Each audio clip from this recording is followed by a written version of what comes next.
What if everything you were taught about good and evil was a lie? A carefully constructed story to keep you from a truth so vast, so liberating, that it could shatter the very world you know?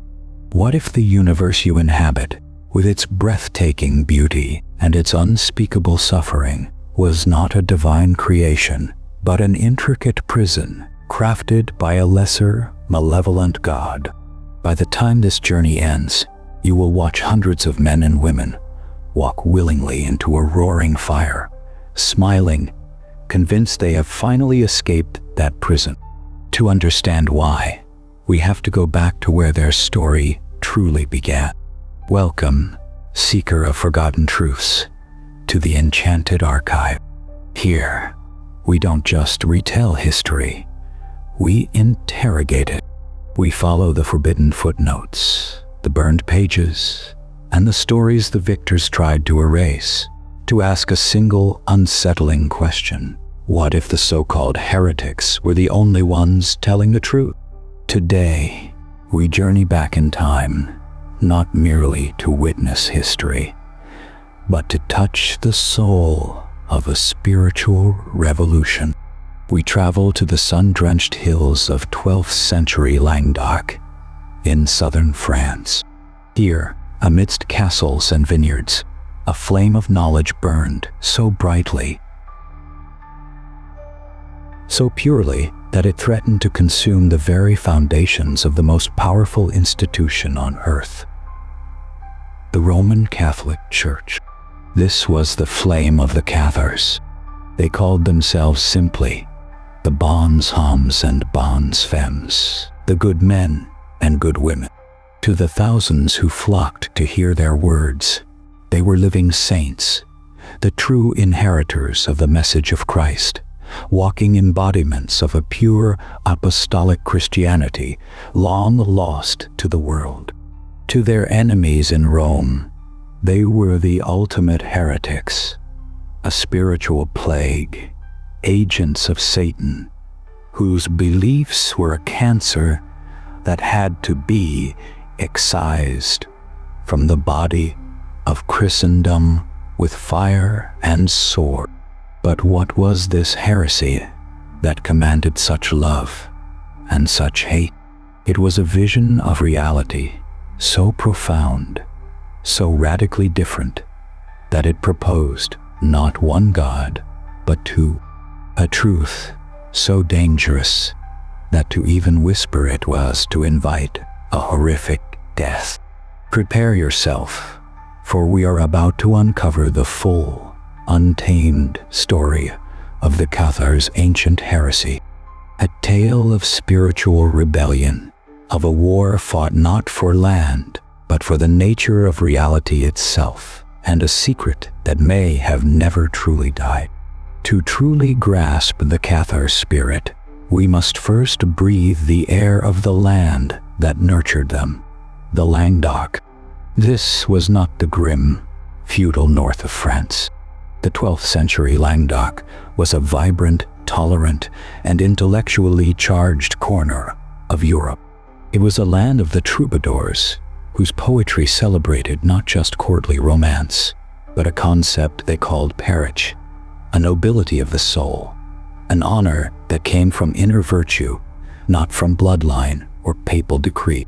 It was a crossroads of cultures where the ideas of the Byzantine East, the mystical traditions of the Jewish Kabbalah, and the philosophical brilliance of the Islamic world mingled freely.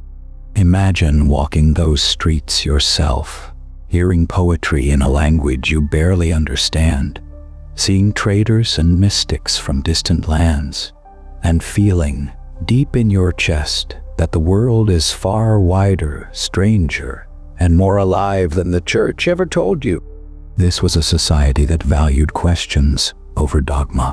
It was in this fertile soil, this culture of spiritual inquiry, that the ancient seed of Gnosticism found new life. Gnosticism, from the Greek word gnosis, meaning knowledge, was the great rival to early Christianity. It taught that salvation came not from blind faith or obedience to a priest, but from direct personal, mystical knowledge. Declared a heresy and brutally suppressed centuries before, its ideas had never truly vanished. They survived in hidden texts and secret traditions, waiting for a time and a people ready to receive them again. The Cathars were to become the last great Gnostics of the West. If you have ever felt that blind obedience could never lead to real truth, that something inside you is quietly insisting there must be more than what you've been told, then you're already standing in the doorway of their world. Their teachings were a radical reawakening of the ancient wisdom, that the material world was not the true reality, and that a divine spark, a fragment of a forgotten God, was trapped within each human soul, yearning to return to its source. This is where our journey into the heart of the abyss truly begins. To truly see what terrified the church, we need to understand three things: the two gods they believed in, the strange Christ they followed, and the one forbidden ritual that promised escape from this world. For the core of the Cathar faith is a cosmology so audacious it inverts the sacred order and redefines the very nature of God and creation. The central pillar of Cathar belief, the idea that was so profoundly terrifying to the church, was their uncompromising dualism. They did not believe in one God. They believed in two. The first was the good God, the God of love, the true Father that Jesus spoke of. He was the creator of the spiritual realm, a reality of pure, unblemished light. His kingdom was the invisible world of spirit, the pleroma of the Gnostics, the true and eternal home of every soul. This God was pure goodness, light, and love, entirely benevolent and perfect. He was a being of stillness and perfection, who desired nothing from humanity but its spiritual awakening and its joyful return to his kingdom of light. He did not judge, he did not demand worship, he did not punish, and he certainly did not create matter. For the creation of the physical world, the Cathars pointed to another, entirely different entity, a lesser, fallen being of immense power, but flawed character. Some called him the demiurge, the lesser craftsman. The Cathars called him Rex Mundi, the king of this world. To them, this being was the God of the Old Testament, Yahweh. They looked at his actions as described in the holy books and saw not a loving father, but a cosmic tyrant, a God who was jealous and vengeful, who demanded blood sacrifices, who drowned the world in a flood, who ordered his chosen people to commit genocide. This, they argued, could not be the Father of Jesus Christ. This evil God, in an act of cosmic pride and rebellion against the realm of light, fashioned the material universe. But it was a flawed creation, an imitation of the spiritual world. It was a realm of chaos, decay, suffering, and illusion. He then looked upon the spiritual realm and saw the souls, pure spirits, angels of light, and in his jealousy, he tricked or captured them, imprisoning them in his creation. Our bodies, for the Cathars, were these prisons of flesh, designed to make the divine soul forget its true origin. If you've ever looked around at this world and felt, even for a moment, this can't be all there is, you've already brushed against the edge of what the Cathars were risking their lives to say out loud. Do you see the shattering implication of this belief? For a Cathar, to worship the God of the Old Testament was to worship their own jailer. The Catholic Church, with its magnificent stone cathedrals, its vast material wealth, its obsession with earthly power, and its symbol of torture. The cross was not the house of the good God. It was the grand church of Rex Mundi, a global deception designed to keep humanity enslaved in worship of its own captor. This was not a mere theological disagreement.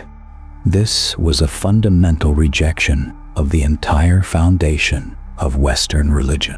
It was a declaration of spiritual war. If the material world was evil and the body a corrupt prison, then what of Jesus Christ?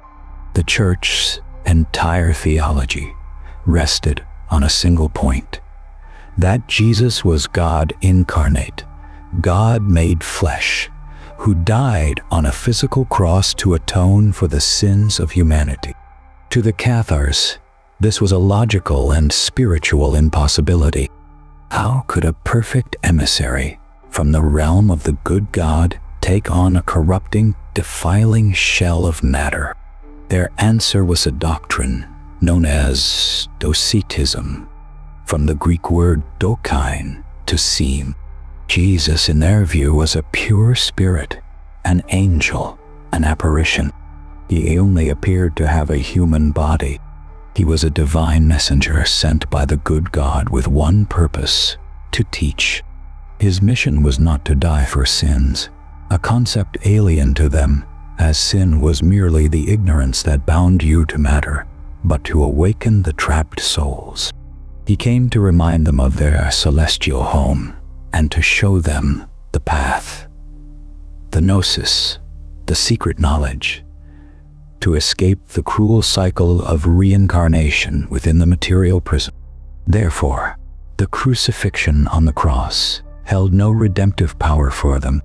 It was the ultimate act of Rex Mundi, the king of this world, killing the messenger of light on an instrument of worldly torture. The cross was not a symbol of salvation. It was a symbol of the evil god's dominion over the material plane. This is why Cathars revered the secret teachings of Jesus, especially those found in the Gospel of John, but rejected the physical cross as an object of profane idolatry. So ask yourself, if everything you were taught to bow before turned out to be a symbol of the very system that was suffocating you, would you have the courage to turn your back on it?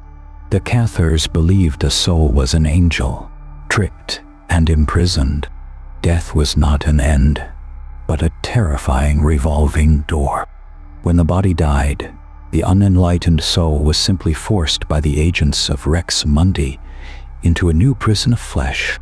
They believed in reincarnation, a continuous, agonizing cycle of birth, suffering, and death, which would repeat endlessly until the soul finally achieved the gnosis necessary to break free. This belief system informed every single aspect of their austere way of life, because once you truly believe this world is a trap, ordinary decisions stop feeling ordinary. Every coin you earn, every pleasure you chase, every attachment you cling to becomes a question. Am I tightening my own chains or loosening them?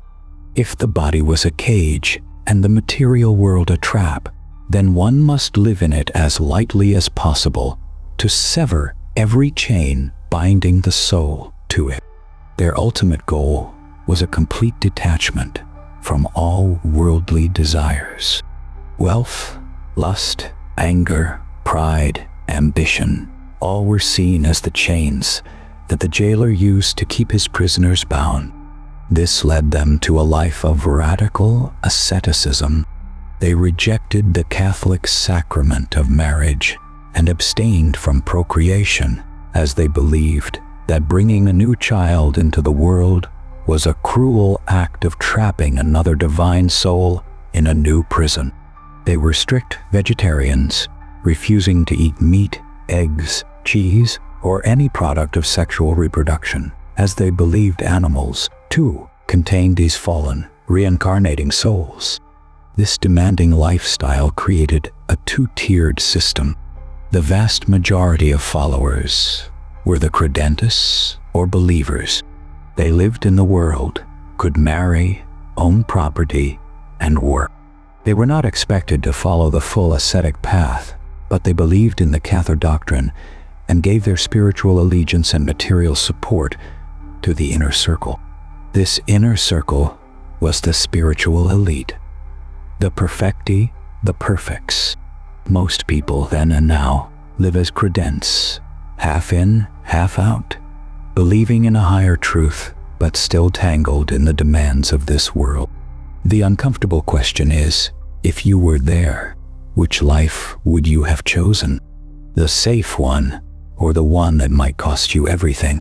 These were the men and women who, having received the highest sacrament, dedicated their lives entirely to the Spirit. They were the true priests and priestesses of the Cathar faith. They lived in extreme austerity, wearing simple black robes, fasting for long periods, and owning nothing. They traveled in pairs, preaching the Gnostic truth and offering spiritual guidance. It was their palpable holiness, their profound integrity, that stood in such stark and damning contrast to the often corrupt, wealthy, and worldly Catholic clergy of the time. The people saw in the perfects the genuine poverty and piety of the original apostles, and they loved them for it.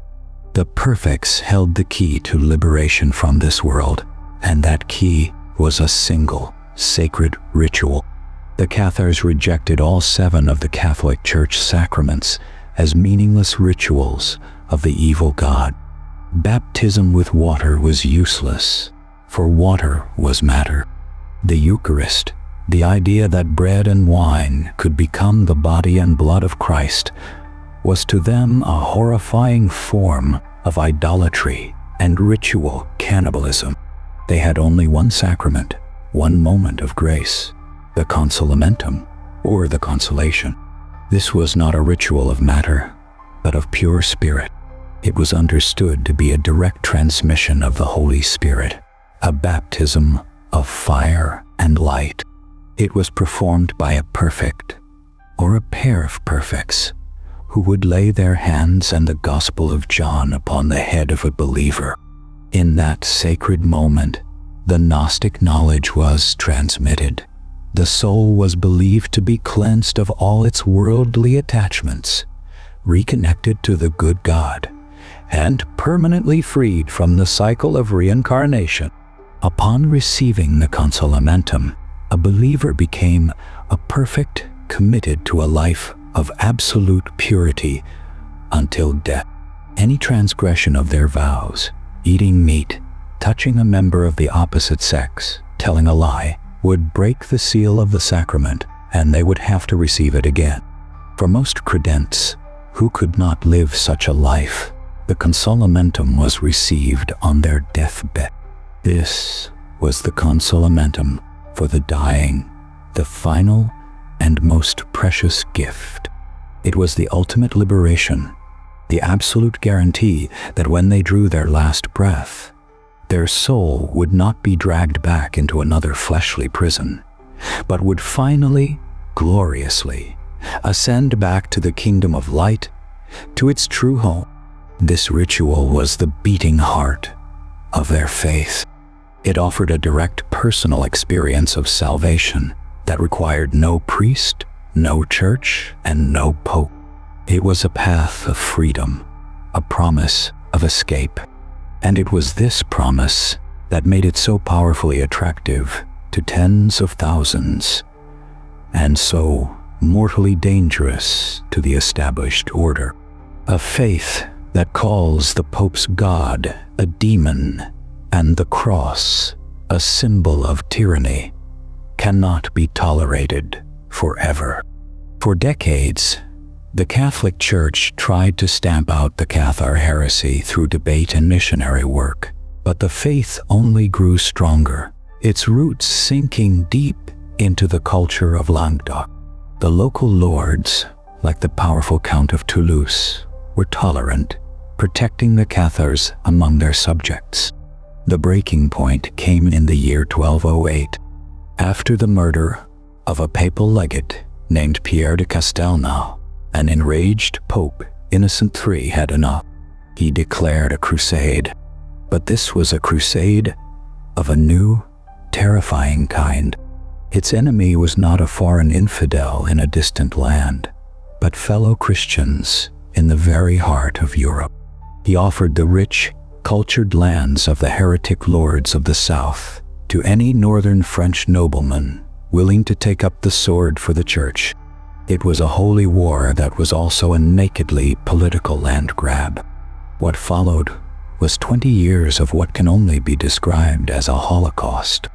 Known as the Albigensian Crusade, it was a war of total annihilation. The armies of the north, led by the fanatical Simon de Montfort, swept through Languedoc with a brutality that shocked even the violent standards of the age.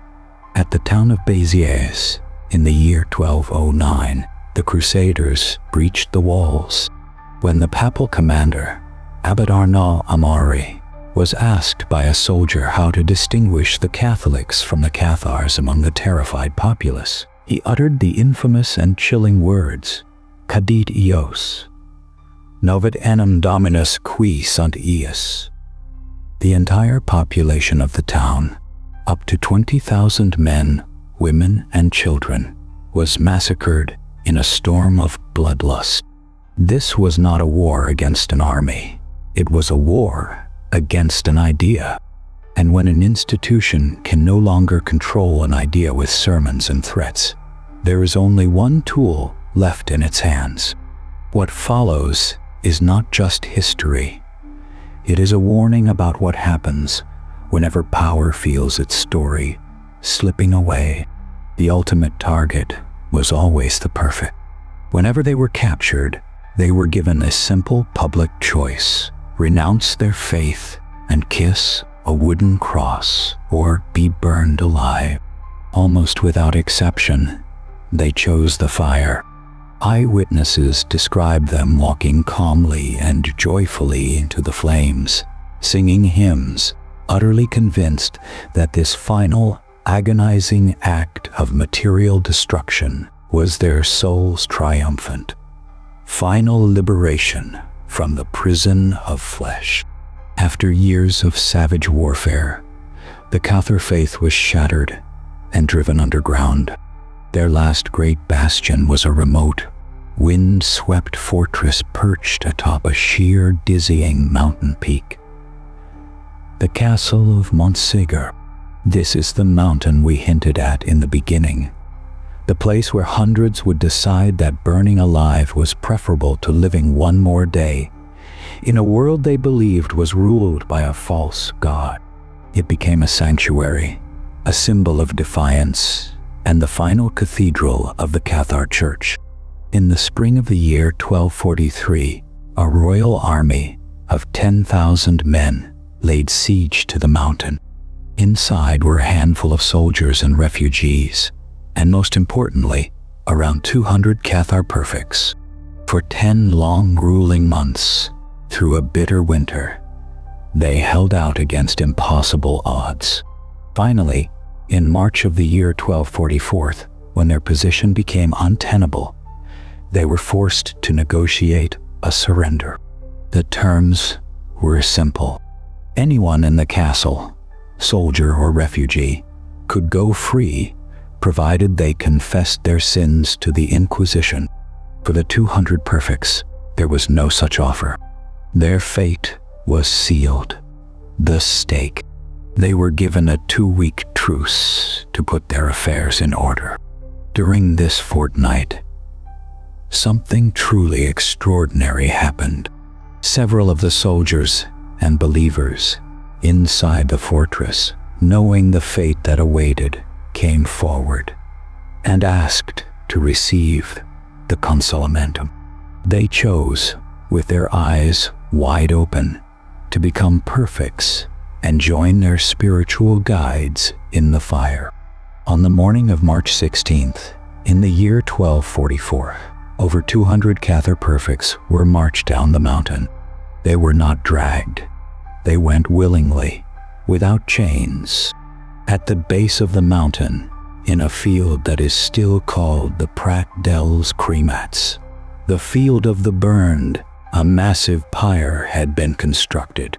Without being bound, they climbed onto the pyre, and as the flames rose to the heavens, they perished together, a final defiant testament to their unshakable faith in a world beyond this one.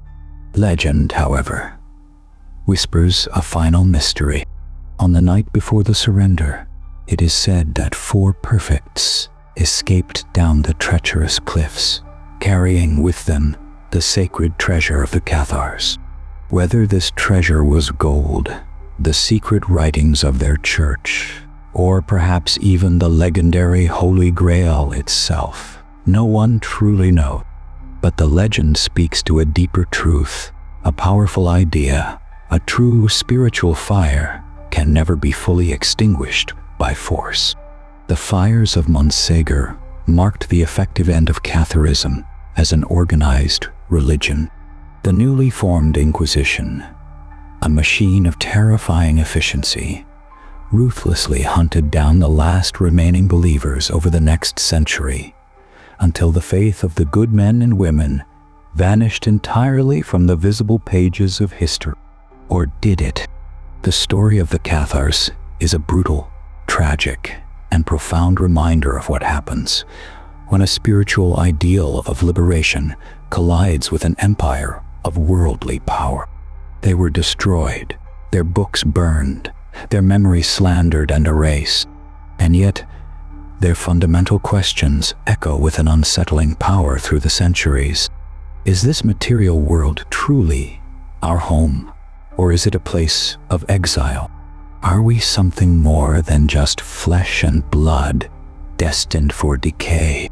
Is there a forgotten knowledge, a gnosis, that holds the key to our ultimate liberation from suffering? The Cathars placed their faith not in a golden church, not in a sacred relic, not in a powerful pope, but in the divine spark hidden within the human soul. They believed that the path to the real God was not through obedience to an external institution, but through direct, transformative, inner knowing. Though their bodies were turned to ash, their heresy, their great and beautiful idea, survived. It whispers in the forbidden Gnostic Gospels. It resonates in the heart of every mystic and spiritual seeker, and it lives on in the eternal human quest to look beyond the veil of this reality and find our way back home. The flame was never truly put out. It was merely hidden, waiting in the archives of the spirit for those with eyes to see and ears to hear. If this journey into the heart of a forgotten faith resonated with the seeker in your soul, share this video and subscribe to the channel for more explorations into the hidden knowledge of our world. Let us know in the comments. Do you believe the Cathars were heretics, deserving of their fate, or were they the guardians of a profound, lost truth? And be honest with yourself. If you had been born in Languedoc, would you have walked down that mountain with the perfects into the fire, or stayed safely in the crowd, watching them burn? The path of knowledge is endless, and together we can continue to seek the light. Thank you for watching.